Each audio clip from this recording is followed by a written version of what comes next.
Hey Thomas, how are you?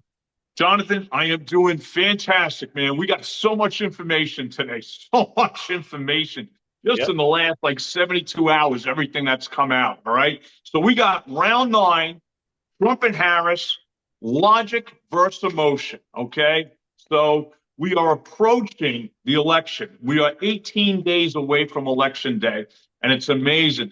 There was 7.8 million people that ended up watching the interview with Kamala Harris on Fox News. So you want to pull that one up. And what a disaster show. Disaster, okay?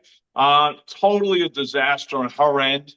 And it just goes to show, I mean, yeah, how can she be a good fit to be the president and the leader of the United States? Your thoughts on what you saw? Yeah, I mean, listen, I saw what I saw, and then I kind of looked at what CNN were saying, what other news stations were saying, and from my point of view, this was her chance, I thought, to really answer the questions that we all have, Mm-hmm. right? Can you be the person behind the desk that we all need? Can you unite the country? Can you answer the hard questions? Can you put together the plans and policies that we're all looking for? And she didn't deliver, right? She didn't. No, She had no, no. little tid pieces here and there that okay, like you're starting to lay down something, but it wasn't enough. It's too late. At least from my point of view, we're all entitled to what we think, but there was a lot of questions that I honestly, Brett, he is. I didn't. He's not like a crazy Republican guy. Like he's He's always not. kind of pushing against Trump and whatever. So I thought Kamala really had a good chance of like coming out of this ahead. I I know we talked totally, about it.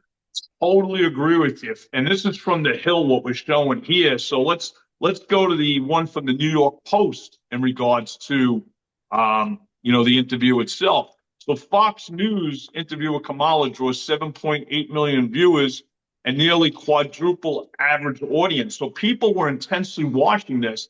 It could be all sides, Republicans, Democrats, independents, who's watching this.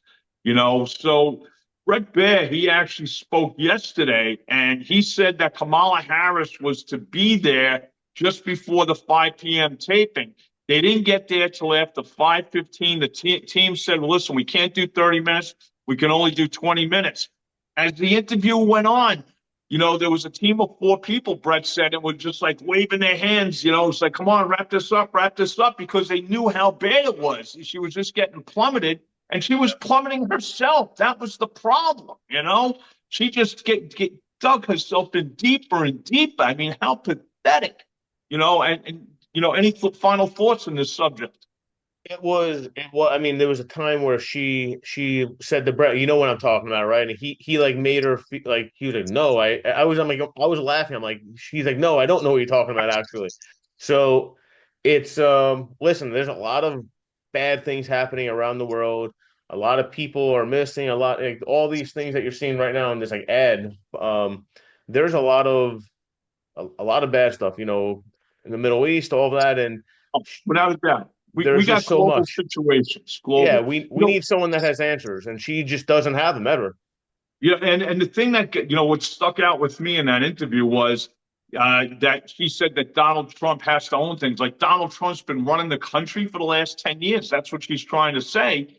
And when it came to the portion of the border question, basically 90 seconds after that, she didn't want to own it, and that's the problem. She wants to point the fingers at him.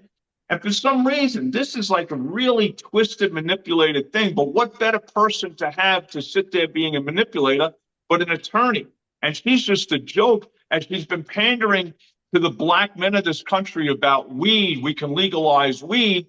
But meanwhile, you look when she was attorney general in California, she put tens of thousands of men away because of smoking weed. So she's such a contradiction. All right, let's go to what happened Tuesday in Chicago. The Bloomberg editor-in-chief, John McElwain, at the Economic Club in Chicago, interviewed Trump, okay? And basically, Trump sings praises of tariffs during the conversation with Bloomberg News. And basically, this is from PBS, all right? That's where this article's from. By the way, Harris declined She declined to sit down with an interview with Bloomberg Media. And Bloomberg Media is a left-leaning media. It's from Michael Bloomberg, okay? So, why would she avoid this? And one of the things about Trump talking about the tariffs, and the editor-in-chief says to Trump, well, you're going to create more inflation. And Trump said to him, well, I guess you don't know much that you've been in this position for 25 years. And now, the one thing that people may or may not realize, and I think a lot of people don't realize, there's a thing called the Marshall Plan that we learned back in, high school. The Marshall Plan was set up at the end of World War II in 1947. It was to help the European nations rebuild along with Japan, where they could put a little bit more tariffs on some of our goods coming in, and we would put less tariffs on theirs coming into the country to help them rebuild and resituate themselves. Again, 1947. All right, Europe's rebuilt itself. So is Japan. It's time to change the tariff laws here. And to give you an example, we charge, say, BMW 2.5% to bring a car over. They charge us over 10% in the European Union to bring our cars over there. So you know what? Something's not balanced here. We have to worry about the American worker and the American manufacturer. Your thoughts in this conversation with Bloomberg? Yeah, listen, the tariffs, that's something that a lot of people are very confused about. I watched Kevin O'Leary. He was on CNN the other night. I'm not sure if you had a chance to watch him. Okay.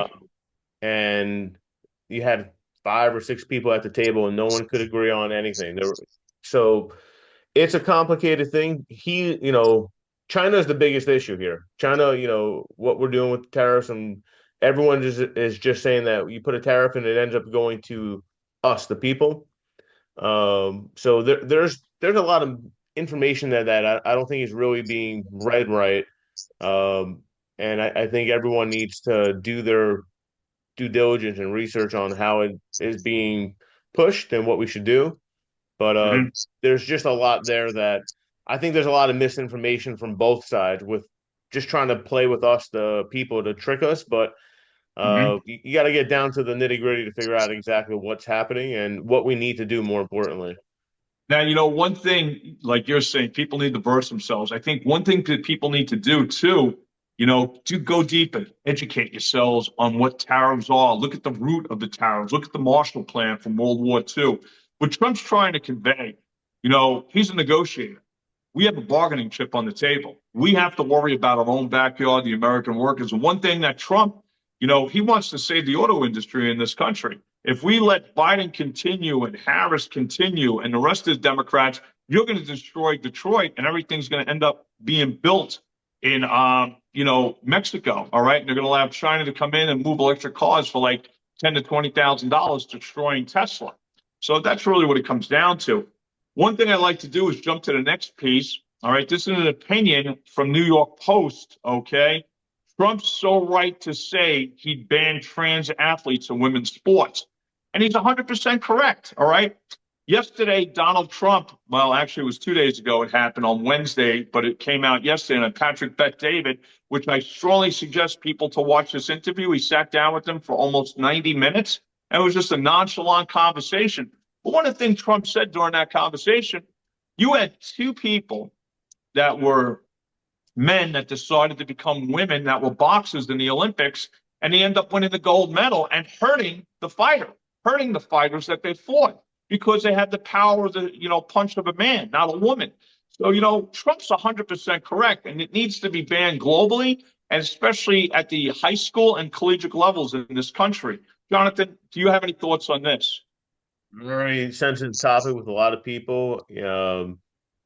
It's very, I am in agreement with it, though a lot of people have their opinions and they're right to have whatever. But it is, again, my opinion would be that it is unfair that if you're competing with a naturally born woman and you're a transgender that became a woman, you're going to have a competitive advantage over them, or with the option, with the ability to have a competitive advantage. So it's if you're pro women, if you're trying to, I would imagine that they would all agree with that, but maybe that's a big assumption. But Mm-hmm. it's a big topic for a lot of people, and You know what? I don't think it's a big topic for a lot of people. I think it's a minority topic, and it's like they just have loud voices and they're pushing it because the media is allowed to be pushing it. Is it a sensitive issue? Yeah, it's sensitive in this case. Have some fucking common sense. You know, have set up a different league, have a trans league, and have trans athletes go against trans athletes. You're not going against, somebody of the same sex, and you're not. And that's the bottom line. So, that's really where I see things. And I I think think the you, majority of Americans feel that way too. yeah, I mean, I think you have to make it fair for everyone, right? I mean, what would be like, I know if I was competing in a competition and someone had an advantage over me that was not fair, I would not like that. So you hear all the Mm-hmm. things about the swimmers and all these other sports that women are having to compete with naturally born men who are now transgender. It's not fair to them. They work their entire life to these women work their entire life to have a goal and they're so close to achieving it, and then it gets taken away from them. So there's a lot that needs to be put in place. Will it happen? I think it will. 100%. 100%. I think that's a good way to end the segment on that portion. Let's go to the next one. Yes, last night in New York City, they had the Al Smith dinner. The Al Smith dinner is something that's been going on for decades, and it's usually big when it happens during a presidential election. They invite both candidates to come, and usually they have. It only happened once that a candidate didn't come, and that was 1984. Walter Mondale didn't show up, and he ended up losing by a landslide to Reagan. Well, Harris is the second one that decided not to show up. So let's hopefully pray that we see the same results that Mondale did. All right. So basically, this is from CNN. Trump insults Harris at Al Smith dinner while she barnstormed Wisconsin and mocks his father or IVF claims. I want you to keep that in mind with Harris being in Wisconsin, because we got another article that's going to be very interesting on that, because she put a foot in her mouth. All right, so basically last night, and that's what it is. It's a roast, the Al Smith dinner. The presidential candidates take turns like mocking one another, and it's just all out of jest, and that's what it comes down to.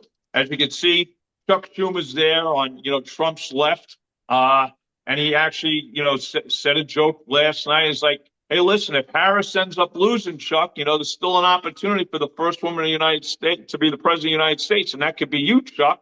Making fun of the transgendered situation. Okay, but again, it's all in jest. That's what it comes down to. Trump received a standing ovation, by the way, at this dinner, and Kamala, she ended up getting booed.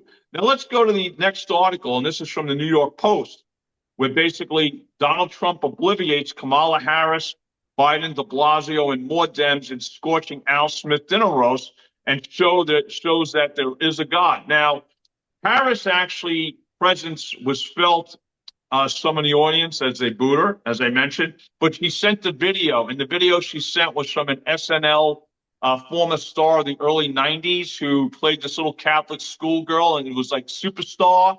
It was kind of like dumb, in my opinion, whoever, told her to do this, a dumb marketing end. I did not find it amusing nor funny. Again, you could have been a little bit more creative. Your thoughts on this Al Smith dinner and these articles, Jonathan? Yeah, listen, I think if that's a tradition that has been, she should have gone, and I mean, I think it's a piece that kind of goes back and forth that we've been saying over the last few weeks, that she isn't very comfortable, it seems, to be out there and unscripted. She always needs someone telling her what to do, it seems, right? Maybe she doesn't, but it seems that she unscripted, it's very difficult. And Trump is really good at that. This instance, he's poking fun of her, which is the point, I guess. But I don't know. I mean, I think she may have just again missed another opportunity. Oh, totally agree. Totally agree. So you know what? Let's go to the next one. And remember how I said, keep this in mind. Harris was in Wisconsin. Well, this is from the New York Post, because the left media ain't going to tell you about this. She was in Green Bay. Kamala Harris makes a brutal gaffe in a speech to the Wisconsin voters, saying, "I stood up to veterans."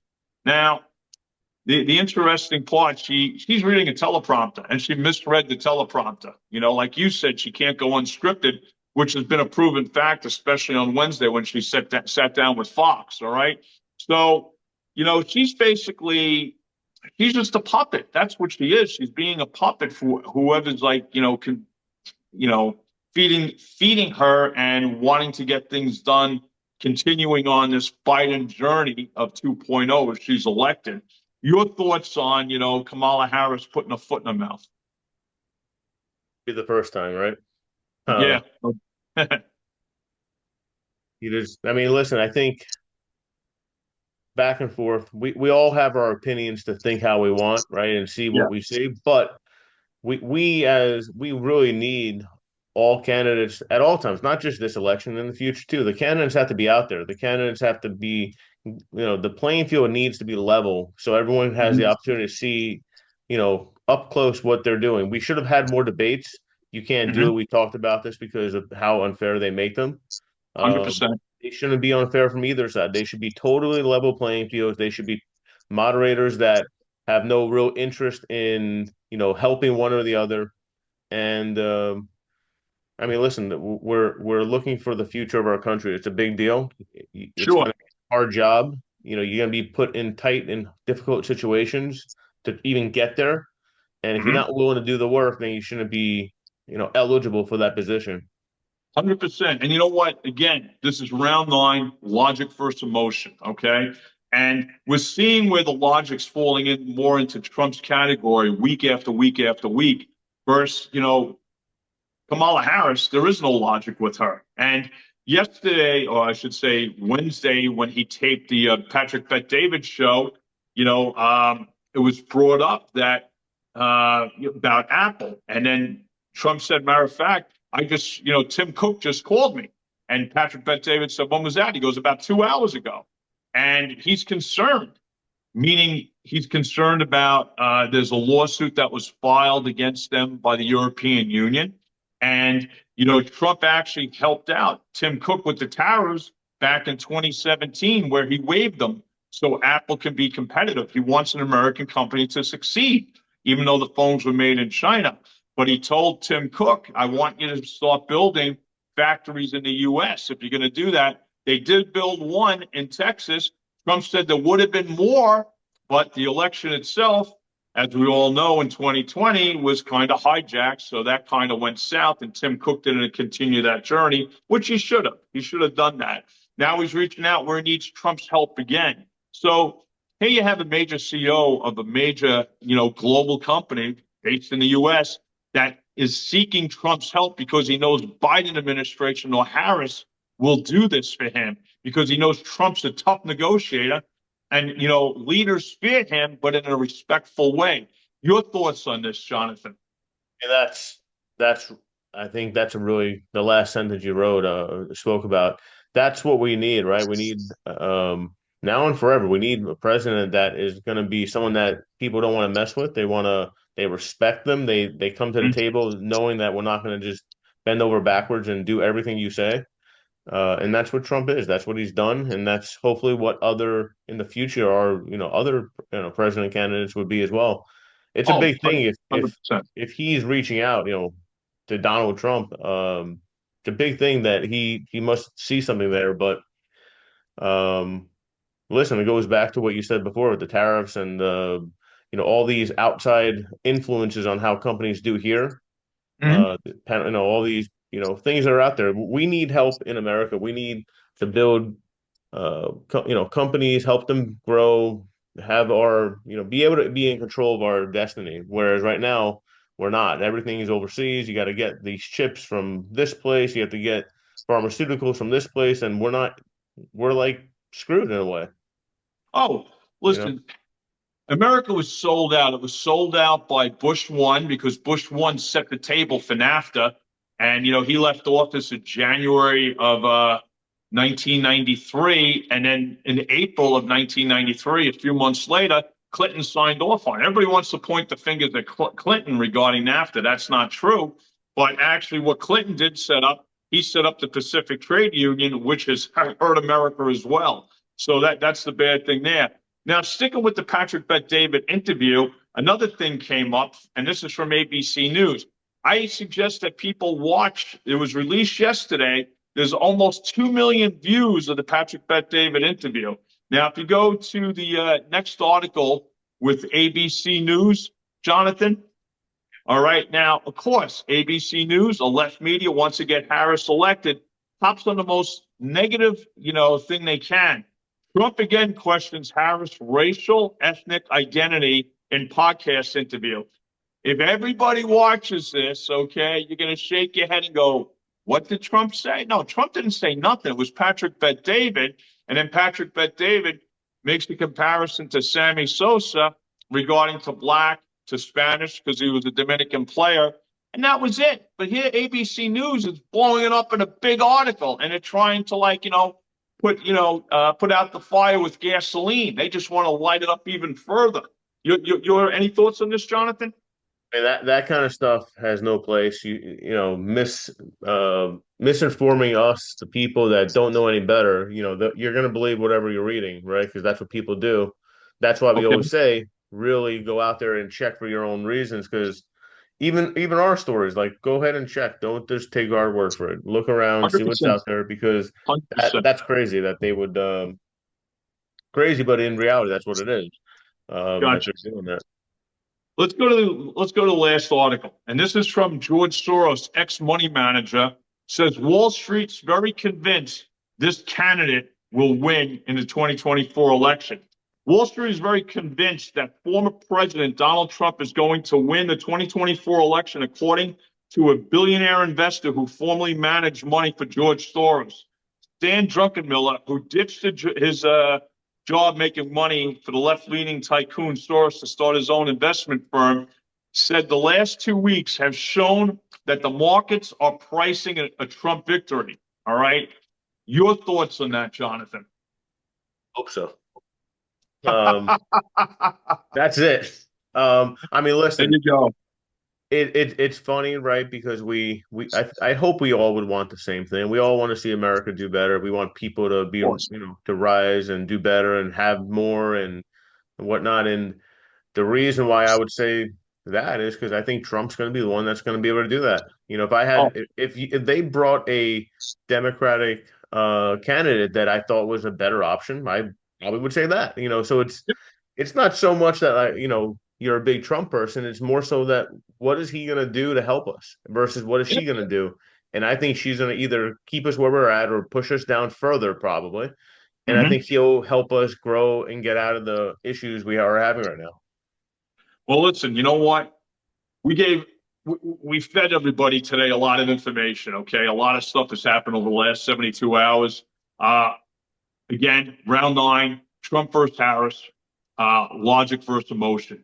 This is what it's coming down to. We're 18 days away from the election. 2 weeks from Tuesday is November 5th. All right. So listen, everybody knows where Jonathan and I sit. We want the best leader for this nation to lead us and to lead our economy and to lead through the Constitution. And we both feel that's Donald J. Trump. All right. So he was Mr. 45th. We want him to be Mr. 47th. All right. Listen, thumbs up, like this video, share it with as many people as possible. You guys have a great weekend. Take care.